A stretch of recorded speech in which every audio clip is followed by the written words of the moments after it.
નમસ્કાર, આપ જોઈ રહ્યા છો નેશન પ્લસ ન્યૂઝ. હું છું આપની સાથે હેતલ વગર.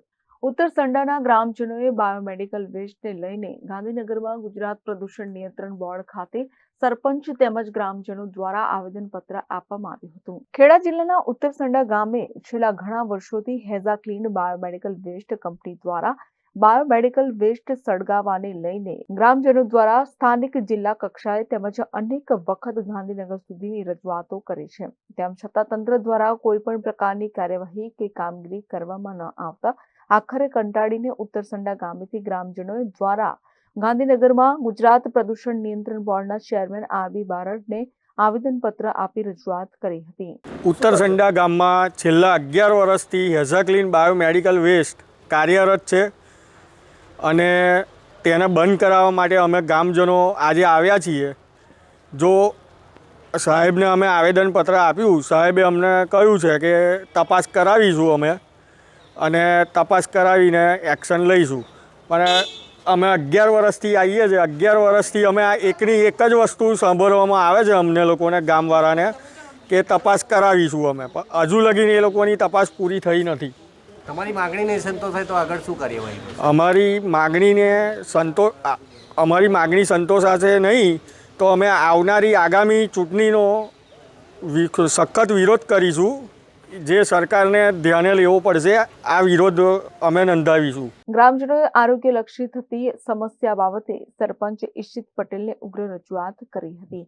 ગ્રામજનો સાથે સરપંચે ગુજરાત પ્રદૂષણ નિયંત્રણ બોર્ડ ખાતે ચેરમેને ઉગ્ર રજૂઆત કરી હતી અને ત્વરિત સમસ્યાનું નિરાકરણ લાવવા અપીલ કરી હતી. 11 વર્ષથી અમે ઉત્તરસંડા ગ્રામજનો આ બાયોમેડિકલ વેસ્ટ જે ગેરકાયદેસર પરમિશન આપી છે એનો વિરોધ કરી રહ્યા છે અને એના વિરોધ પેટે જ આજે ફરીથી જીપીસીબીના ચેરમેનને અમે આવેદનપત્ર આપ્યું છે અને એમને એવું કીધું છે કે અમે તપાસ કરી અને જણાવીશું.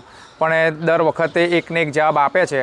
તો હું મીડિયા દ્વારા સરકારશ્રીને પણ જણાવવા માગું છું અને જીપીસીબીના બોર્ડને પણ જણાવવા માગું છું કે જે જેડી પટેલે ગેરકાયદેસર યુનિટ કર્યું છે અને વહેલામાં વહેલી તકે જો આ વસ્તુ બંધ કરવામાં નહીં આવે તો અમે બધા ફરીથી ગ્રામજનો ભેગા થઈને ઉગ્ર આંદોલન કરીશું. સાહેબનું કહેવું એવું છે કે પહેલાં એમને એકવાર બંધ કરાયું હતું, પછી એમને ફરી રિન્યૂ કરી આપ્યું છે. તો ગ્રામજનો હવે આ બાબતે શું રજૂઆત? પણ હું એ જ કહું છું કે 5 વર્ષ સુધી આ યુનિટ બંધ રહ્યું. એમના નોર્મ્સમાં જ લખ્યું છે કે 500 મીટરની ત્રિજ્યામાં રહેણાંક વિસ્તાર ના આવવો જોઈએ, તળાવ ના આવવા જોઈએ. તો તે છતાં એમના જ રિપોર્ટમાં છે, જીપીસીબીના રિપોર્ટમાં, કે 240 મીટરની ત્રિજ્યામાં શ્રીજી સોસાયટી, પાણીની ટાંકી, અમારું રણછોડજી મંદિર અને ઘણા બધા ઘરો, છૂટા છવાયેલા ઘરો, તબેલા આવેલા છે. છતાં પણ નિયમનો વિરોધ કરીને જીપીસીબીના જે લોકોએ એમના જ નિયમનો વિરોધ કરી એને પરમિશન ચાલુ કરવાની આપી છે. હવે તમને કેવી બાંહેધરી આપવામાં આવી? ખાલી એ લોકોએ કીધું છે કે અમે લોકોએ ફરીથી તપાસ કરીશું, સ્થળની તપાસ કરી અને યુનિટની તપાસ કરી અને તમને જણાવીશું. એના સિવાય બીજું કોઈ પ્રોપર બાંહેધરી અમને નથી આપી. ગુજરાત પ્રદૂષણ નિયંત્રણ બોર્ડના ચેરમેન આરબી બારડે જણાવ્યું હતું કે ગ્રામજનોએ રજૂઆત કરી છે. આ અંગે કમિટીને એનો રિપોર્ટ આવ્યા બાદ નિયમ મુજબની કાર્યવાહી કરવામાં આવશે અને જે કંઈ નિયમ મુજબ થતું હશે એ કોઈ કાર્યવાહી કરીશું. સાહેબ, વહેલામાં વહેલી તકે ક્યારે કાર્યવાહી કરવામાં આવશે? વહેલામાં વહેલી તકે એટલે ને આપણે જે પેરામીટર્સ છે એના રિઝલ્ટ અને કમિટીનો રિપોર્ટ એ આવી જાય ટેકનિકલ, એના આધારે પછી પગલાં લેવા. અગાઉ પણ સાહેબ આ રીતે આવેદનપત્ર આપવામાં આવ્યું હતું. કોઈ પણ ઇન્ડસ્ટ્રી હોય એનું જ્યારે પણ ફરિયાદ આવતી હોય અથવા તો રૂટીનમાં મારે ઇન્સ્પેક્શન થાય તો એ વખતે નોન કોમ્પ્લાયન્સ હોઈ શકે. પછી નોન કોમ્પ્લાયન્સમાં આવી જાય, માણસ સુધારો કરે તો એને સામાન્ય રીતે શરૂ થતું હોય છે. એ પ્રમાણે એના શરૂ થયું છે.